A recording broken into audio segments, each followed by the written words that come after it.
งได สา เฮาสิเอาแต่ความเป็นคนบ่ได้ต้องเอาความผู้ใหญ่ แม่นละว่าน้องตุ๊ก เขาสิปีเฮามาส่งได้ ทำไมหัวเอาลูกเขามาส่งน้องตุ๊กบ่ฮอด18ครับ แต่คืนเราเองเราส่งไว้ครับ ไอ้นี่เห็นในคลิปลาวบ่ เม่น ใช่โชว์ไว้ เจ๋ไว้ ถามลูกถาม เออ ใช่กระแจครั้งน้องตุ๊กนี่ เอา แต่แล้วเห็นในคลิปเหรอ ใช่กระแจในหัวนี่ ลูกเออ น้องหัวเลยนี่เขาบริอึดทางออกดีนะต่ำๆทางนั้นถ้ากูหลัดออกไปทางนั้นทางเขา ของว่าวนี่น้องตุ๊กโดนขัง หนู บ่น้องตุ๊ก โดนขังก็อยากได้ สิล้างมือ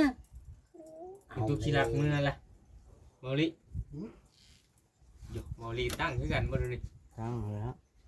ตั้งบ่ได้ค่อยนะพูดออกกินฮ้อนแห้ง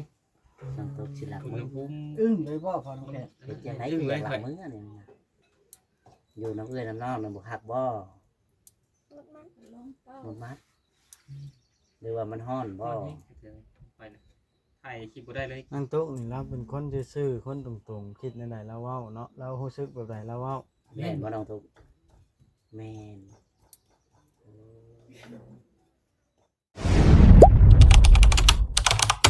อย่าลืมกดติดตามเพื่อเป็นกำลังใจให้ผมด้วยนะครับ ทุกคนขอบคุณมากๆครับตกอยู่ในรถถอกดิน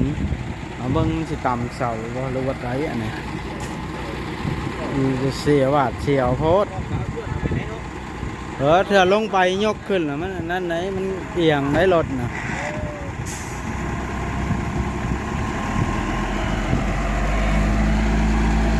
เดี๋ยวมันถอกแล้ว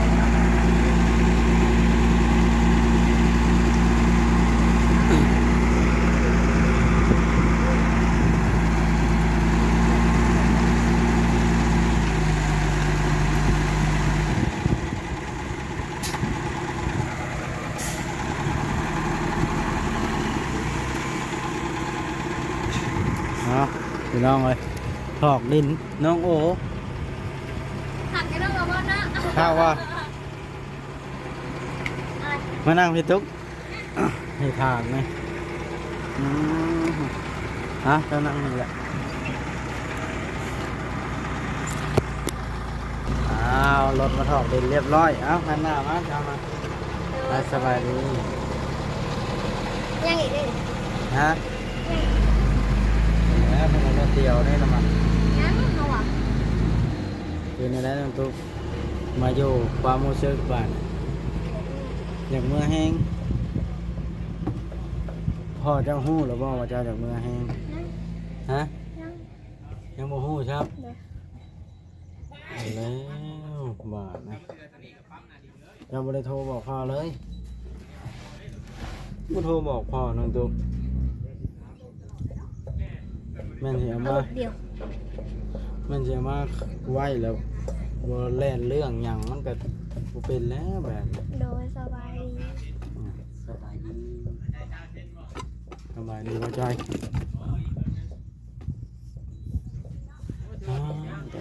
น้องตุ๊กยอมรับแล้วหูจักเนาะ อยู่จังได๋ เวลายังก้องใจรัสบายดีโดยที่บ่ได้บอกจักเทื่อ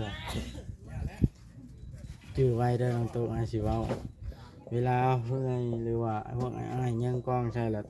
จะต้องสบายดีทุกครั้งแบบที่เจ้าเฮ็ดนี่แหละเจ้าหูจักมานั่งเล่นน้ำหมูน้ำคูอยู่กันล่างเนาะโอ้ลูกน้อยก็นอนอยู่ตะต้านอยู่อย่างส แล้ว ตุ๊ก มันยังบ่เหงา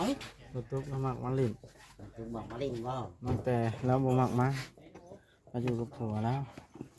ก็เปิดช่องก็เลย น้องตุ๊กมาอยู่บ่กับผัว เปิดแล้ว โดยสบายดีโอ้บอกก็เลย เพื่อนไปแล้ววันนี้โอ้บอกก็เนาะ เปียกเปื้อนเบิดเฮือนล่างเฮือนบ่เช้านี้น้องตุ๊กเจ้าบ่ได้ล่างช่วยบ่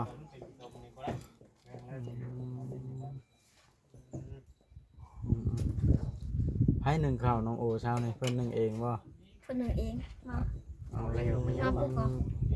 โดยสบายดี มาทางนี้ก่อนเด้อบ่จ้อย ขอนั่งแน่เนาะ ขอนั่งนะ เอาปุ๊กเอาได้ยังตื่นหวังสอน ให้ปลูกน่ะ พวกอันนั้นโอ้ บอก เจ้าก็ใจใช้อ้ายไปนั่นแหละเราเป็นผู้ชายไม่ต้องเอาใจใช้แล้ว เป็นหยังคือว่าให้อยากมือตาตุกตาโปฮะ บ่น้องตุ๊ก อยากมึง จากเมื่อแห้งมันบุ่นวายได้ตัวเว้ย มันเจ้าอยู่เลยมันเจ้าเห็นแบบแนวมันนั่นน่ะเจ้าเลยขึ้นจากเมื่อบัดมันบุดมัดพดอยู่เนี่ย มุนมัดหมดแล้วอันนี้ตุ่มมัด ก็ง่ายจ้ะเราไปอยู่กับผัวเรา เราไปอยู่คนเดียวไปอยู่กับลูก กับอันนั้น ก็เกรงใจเขาอ่ะ เราว่าน้ำข่อยอยู่คือนี่เราว่าเกรงใจเขาอยู่เป็นคู่แล้วอะนะเอาลูกน้อยมาอยู่น้ำเขาแล้วเป็นคือจังฉันเนาะน้องตุ๊ก แล้วพ่อจ้อยพัดบอกว่าวิ่งแล้วเนาะ จะต้องให้น้องเตโทรหาพ่อเจ้าตนเองเนาะ จะเจอว่าจะเบอร์ผัวเจ้า เราชอบคนตาย ตัวชอบผัวก็ตายแล้วอืม ก็แม่คือตะกี้ไปส่งข้าวแล้ว ยังตึกอืม ก็จ้อยตากแดดยังถามอยู่ เป็นในจังหวะเกรงใจคิดอัดก็เจ้าให้กันว่า จอยเนี่ยมาอยู่ตากแดด แต่เรื่องอึ้งเลย ทะเลาะกัน จะเล่นจะเล่น ดู เนาะ เนาะ เดี๋ยว เข่าเพื่อนเผื่อก็ได้บ่ เข้าได้ถ้าเข้า ตากแดดเจ้าดิแกบอกว่ามีพี่อยากกันกันเนาะ อ่ะให้น้องทุกสอน จะเทื่องเอิญได้จังยอมเข้ามาน่ะหมู่เอิญมากินแกงเฮ็ดน้ำกับบ่มาเนาะจะเทื่อง เครียดไผ จะเทื่องเด้อเบิ่นกินแกงเฮ็ดกินนี่เลย เบิ้ล โอ้ย มาจอย เป็ วะ นยังบ่เป็นยัง จะได้กลางมุ้งอยู่น้องทุกนอนกลางคืนนะนอนในนอกอะไร ย่านยัง เดี๋ยวก็ยุ่งมาแล้ว เจ้ากลางอยู่บ่จะนอนอยู่พุ่นเจ้ากลางมุ้งอยู่บ่ กลาง เดี๋ยวว่าหิมหลอนใช่บ่กลางมุ้งเพราะ เราย่านยังบ่จอยนะบ่จอย ย่านอย่างนี้เลยนะยังบ่ได้เว้าจังว่าย่าน อ้าวยืนตากแดดเลย อืม เจ้าย่านเฮายัก แม่ เอาเลย แหน่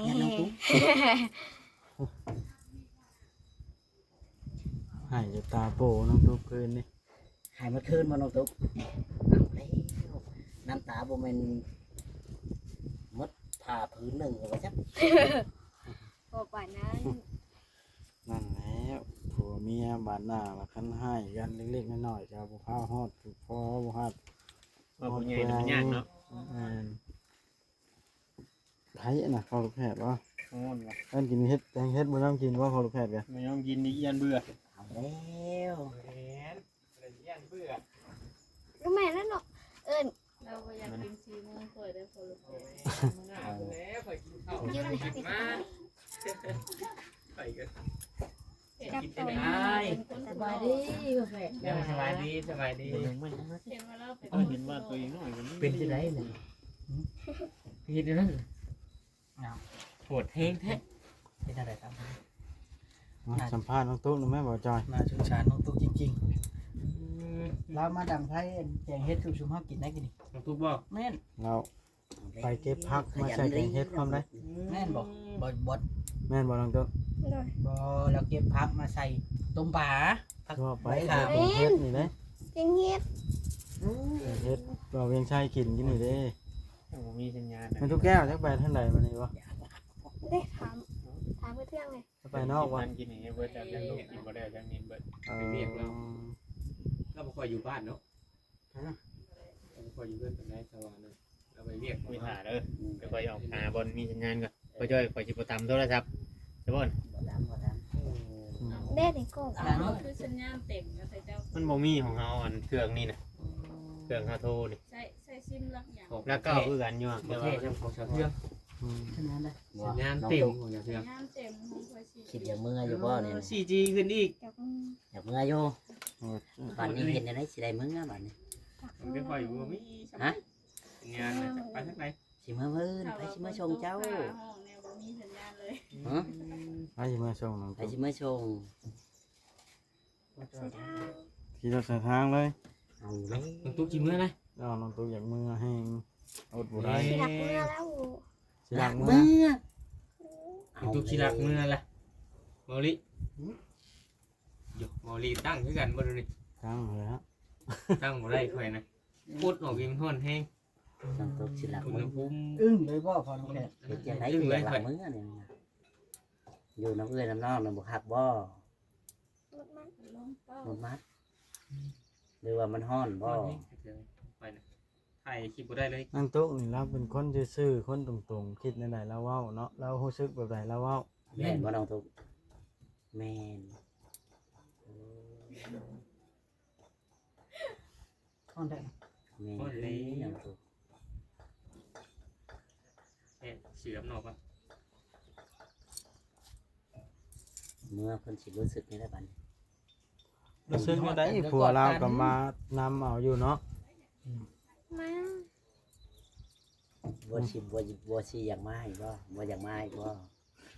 มากับม้ามาหยามเนาะ เป็นหยังเนาะ เที่ยวไปเที่ยวมาก็ได้สิเป็นหยังเฮือนเอื้อยตัวเอง พูด นั่นก็เฮือนผัวตัวเอง แม่นแล้วว่า เป็นไข่มันคืนนี้ ไผให้น่ะ คนน้อง เจ้าคือฮู้จักว่าผู้ให้ นี่เราคูจักพี่เนาะ เด้ มีเส้นอีก คนมีพลัง น้องตุ๊ เริ่ ก มมี นี่ ของ ช่าง มีแข็งไว้บัด ใส่คิดสัมผัส จิตสัมผัสกันได้พี่น้องเอ้ย หัวบอส เหมือนกับโทรศัพท์เฮาเลื่อนโทรศัพท์ในสัมผัสถึงใจกันเลยเอาเลย มันเป็นหยังตัวน้องเจ้านะ โอ้ลิ้น ต้น เจ้าคือปกคักหนึ่ง สุดยอดจริง ต้นน้องตุ๊กแห้ง เฮ็ดในไหนบาดนี่ เจ้าบอกว่าจะตกอู่วะ ตัวนี้ตุ๊กนี่แล้วมันเปิดอุ้มแล้ว เปิดอูเฉย เป็นแบบนี้ เองอูจะชีวิตน้องตุ๊กบอกว่านั่งต้องซื้อมาแทนเรา ไผจันหนึ่งเขาแต่เจ้าบ่ บอกลูกจ้าน่ะไปบอกไอ้มานะ เออ เขายืมให้แล้วกระถางน้ำตรงนั้น อยู่เพื่อนเพิ่นอยู่เพื่อนเอ้ยก็ต้องลูกมึงทำน้ำ แก่น้ำ ลูกบ่ได้ให้บ่บางคืน เดี๋ยว ใช่เขาจะมา มื่นบ่ แม่มื้อเช้าเขามาเด้แก่บ่ทันนะ ต้องมือแรงใช่ไหมเริ่มแต่มือแรงเลย แม่ แน่นอนเนาะ โอ้ยต้นน้องตุ๊ก ก็ กัน คือได้น้ำแล้ว เอาสิออกความเย็นลายก็ออกบ่ได้ เขาบอกเนาะให้ภาพมันบรรยาย อืม แม่นแล้ว แต่ภาพมันบรรยายน้องตุ๊กตัดเล็บมึง เร็วบ่อยจอย โอ้จ้อยบ่ได้แล้วบ่ได้แล้วเนาะ พอไปทั่วว่า เลย ใหญ่ เอาเจ้าของตัดเล็บมืออยู่ว่าได้ไหมฉันโอ้ เป็นไง ก็เว้าตามที่เจ้าของเฮ็ดอยู่ว่า เป็นอยู่ ไม่ใช่ลูกยังไง ไปทอดผัวจนน้ำตาไหล ไปเดินไหนเลย น้องน้องตุ๊ก ไปแล้วตัวอย่าบ่เนาะ พี่โน พ่อเจ้าบ่ได้มาหาบ่ ว่าครับโอ้ฮ้อนปานนี้ก็ได้ บุญไม่แบกสักแบกได้เลย โอ้นี่บ่ ผู้ย่าจะได้สั่ง โอ้ขอบใจขอบใจ ผู้ย่าบ่ได้โทรมาบ่ มีขายบ่ เด็ก บ่ได้ สา โทร ว เลย มีแบตไปนะ เราบ่คิดฮอดหลานน้อย โท บ่ รศัพท์อยู่ที่เอาไปเขียนไว้ถ่าย สายสาวไอโฟนก็ได้ โอเคแล้ว อืม นี่ก็ต้องไปไป ก็เลยว่า เป็นใจต้นน้องตุ๊กอีหลีกินฮอดผัวจนน้ำตาไหล อืม ต้องแล่ ธรรมดาเนี่ย ธรรมดาคนมีลูกมีผัวเนาะ ผมเมียกันเนาะ อืม ธรรมดา บอกกินฮอดผัวสิกินฮอดผู้ใด แมน แม่นบ่น้องตุ๊ก บ่จ้อยนี่ อ้าว หัวอะไรเถื่อน จักเว้าเนี่ย โอ้ ว้าวความจริงแกความจริงตุ๊กตาย ไอ้มาส่งบ่ได้น้องตุ๊กเจ้าบ่ต้องนอนทางผู้ใหญ่เจ้าบ่ได้ให้คอยมาส่ง เจ้ามาปรึกษาบ่บอสบ่ หลังเมื่อ บ่นางอยากมาปรึกษาบ่บอสบ่เนี่ย ที่ตลก อ๋อน้องตุ๊กเราอยากให้คอยไปส่งเรา เราก็มาปรึกษาเจ้า คอยน่ะเอาความคิดเห็นให้บ่ได้ ก็แม่นอยู่ เว้ยจะไปอยู่เว้ย นี่ล็อกมือข้างมัน เมื่อก็เมื่อเอง อืมเจ้าก็เข้าใจแต่ว่าน้องตุ๊กบ่แม่นเพิ่นบ่แม่นบ่าวบอนให้เจ้าได้เอาข่าวเว้าความเป็นจริงเนาะ ปัญหาเงินนี่ที่บ่มีจ้างเขา ปัญหาเงิน เอาเลย เอาแล้วปัญหาคือเรื่องเงินเดี๋ยวนี้นะ แพงไปเมื มี อง ปัญ ก็ หาเด้มีปัญหาคือกันแบบ มีปัญหาคือกันแล้วเรื่องเงินเฮ็ดในไรบ้านนี่ มือนี่เจาะน้ำให้เชื่องอะไรก็ได้กันเพิ่นมาเจาะ เบาลีบ่มีปัญหาเรื่องเงินบ่เจ้านั้น บ่มีแล้วเขาถือไว้ เอาแล้วน้องตุ๊กมีปัญหาก็ต้องปรึกษาบ่บอสได้แบบนี้ หุ่น เนาะ เอาไว้ที่พุ่นเนาะ เดี๋ยวได้เราต้องมาปรึกษาให้คำตอบน้องเพิ่นแน่บ่บอส โอ้ยหนูอุ้ยหนู ขี่ เรียกหูดิ สาวเที่ยงเลี้ยงหมูเลี้ยงหนู หนู หมูจะไปถึงนาทีแล้ว 14 อย่าอึ้งนะ ขึ้นไปเงยกับทุกคลิปเลย เนาะ น้องตุ๊ก โหดแท้ จบคลิปแล้วกับแล้ว ให้เลยอีตนได้ดูดอกแต่ว่าให้คุยกับพ่อเจ้าคืออะไรว่า คุยกับญาติพี่น้องเจ้าจังได สา เขาจะเอาแต่ความเป็นคนก็ได้เอาความผู้ใหญ่ แม่ละว่าน้องตุ๊ก เขาสิตี้เฮามาส่งได้ ทำไมหัวเอาลูกเขามาส่งน้องตุ๊กบ่ฮอด18ครับ แต่คืนเราเองเราผงไว้ครับ เอ้ยนี่เห็นในคลิปลาวบ่ เม่น ใช้โชว์ไว้ เจ๋ไว้ ถามดู ใส่ ถาม กระเจไว้ เออ ใช่กระแจครั้งน้องตุ๊กเลย เอา แต่แล้วเห็นในคลิปดอก ใช่กระแจในหัวเลย ลูกเออ น้องหัวเลยนี่เขาบริอึดทางออกดีนะต่ำๆทางนั้นถ้ากูหลัดออกไปทางนั้นถ้าเขา ของว่าวนี่น้องตุ๊กโดนขัง หนู บ่น้องตุ๊ก โดนขังก็อย่าได้ เห็นในคลิปไอ้ลาวซื้อไปก็ได้อ่านชื่อเนาะเชื่อไว้เปิดให้เบิ่งเลย น้องตุ๊กโดนขังไว้ให้กลับไปหาผัว คอยดูในเหตุการณ์มานี่แล้วเราฟัง อึ้งเลยบ่ อึ้งเลยคอย เอาเลย เอาเร็วเอาอีกแล้ว ไปจ้อยไปเชโน่ได้เพื่อนก่อนไปพาไปเชโน่นะ อืม ไปกับมึงได้แล้วยัง เป็นชิมาฟ้ากันเลยนี่ เอาไปแล้วกับมึงได้แล้ว จังหวะกันเนาะ อย่าความมือ จันโอ ดี ก็ยังเมื่อบ้านเลย เอาไปกับเมื่อเอาถ่ายก่อน ถ่ายให้เรา ถ่ายตู้ นี่ดู เอาไงดอก ยังไม่ได้ลงแค่คลิปเลยข่อย ผมเลี้ยวบ่จ้อย รู้สึกสงสารน้องตุ๊กแห้งข่อย สงสารบ่จ้อยแห้งอยู่นี่ สงสารได้เลย ทันได้ลงจากคลิป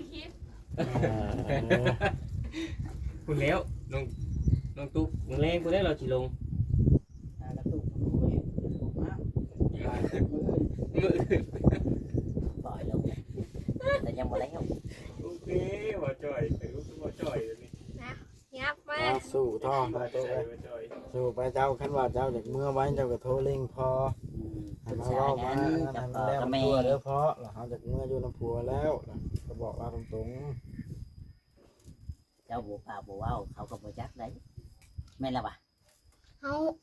สีเมื่อว่าวน้ำมาอยู่ ๆโอ้สิมาท่าอยู่พุ่นเลย มันสิตกลุดลงนะ อย่าเห็นนะ อีกไปอีกมันเก่าว่าจ้ะ น้องตุ๊กจนเขินบ่วัดหนึ่ง ทำให้ อีกก่อน อึ้งไปหมดเลยแม่นบ่บอส ลูกดีลูก ลูกตื่นแล้วไปน้อง ลู ตุ๊ก กตื่นแล้ว เร็วนี่แหละพี่น้อง น้อง ความ ตุ๊กแล้ว ลำบากของน้องตุ๊กอันนี้เนาะ เล่ ลำบากลำบนของนางเพิ่นพี่น้องเลย แล้ว ฮะเออ ต้องตุกเล่านั่นพี่น้อง ไม่ใช้มาแล้วทั้งนั้น ลูกเรานอนอยู่กลางเฮือนไอ้เทืองแต่ละมื้อละเว้น กระตู้ปั่นกับบ่ยอมมือ บ่ยอมมื้อ บ่ยิงใช่ไม่ตู้ปั่นบ่ยอมมือได้เรามาไกวหลานแล้ว เราคนได้ย้อน เราได้ย้อนได้ไม่ถูกปั่นน้อยไม่ถูกปั่นเนาะ แล้วหมอกิน เห็น ข้าว ดี บ่ได้ล่ะเอาเลย กินข้าวว่าเบิ่งก่อนไปเบิ่งก่อนเด้อ บ่าวบอสอยากกินอีกแล้ว แกงเฮ็ดให้สิว่ากินนี่เข้าไป เอาไปทั่วโอ้ยตายแล้วพี่น้องเอ้ยประเภทมักหยอกไปทั่วทิพย์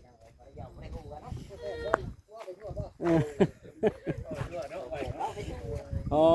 ตอนนี้ล่ะพี่น้องกองบักใหญ่บ้านดินดอนตอนหญ้าโอ้ย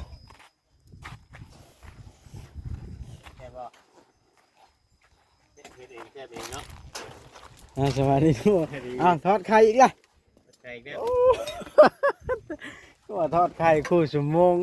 ผู้หันกับน้องตุ๊กมาลักกินทอดไข่เพิ่นเพิ่นกินเรือตอนเช้าโทษโพเนาะแซ่บทอดไข่หรือว่านั่นได้อันนี้เวียงชัย แม่นเนี่ยเงินเงินเบิดบันเติมเน็ตรุ่นนี่บ่ฮอดเดือนวะว่างให้แม่นเติมมือโมโหเติมให้น้ำกระล่างอย่างนี้นะกระล่างเพื่อนมือนั่นนะ นั่นฮอดเดือนแล้วนะมา ยังกันเนาะ เป็นได้หนีบเรียบร้อยแล้วกระตูบบานนะหรือยัง ไม่เต็งเอา เสียงคือเก่า ไม่เต็งเนาะ เอ่อคำว่าง่ายกินทอดไข่กันเนาะบ่ได้มีแจ่วอีก เองไปหาลงคลิปก่อนบ้านจบแล้วของข่อยนะ เจ้าจบคลิป เจ้า ละ จบใหม่บ่คือในอะไรของเจ้า อันเก่าแล้ว คือเอาเฮิงแท้ เพิ่งนี่บ่ได้ฮอดเช้า ให้น้องโบกินข้าวเช้า แต่เจ้าบ่แม่นทั้งดินทั้งหยังบ่พุ่นน่ะว่า แต่ดินคนละ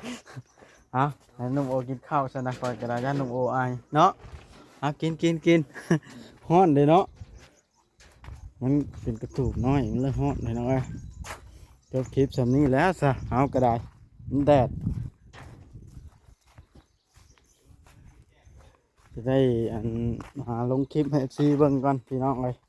น้องตุ๊กเพิ่นก็หั่นเด้เดี๋ยวน้องตุ๊กมาอยู่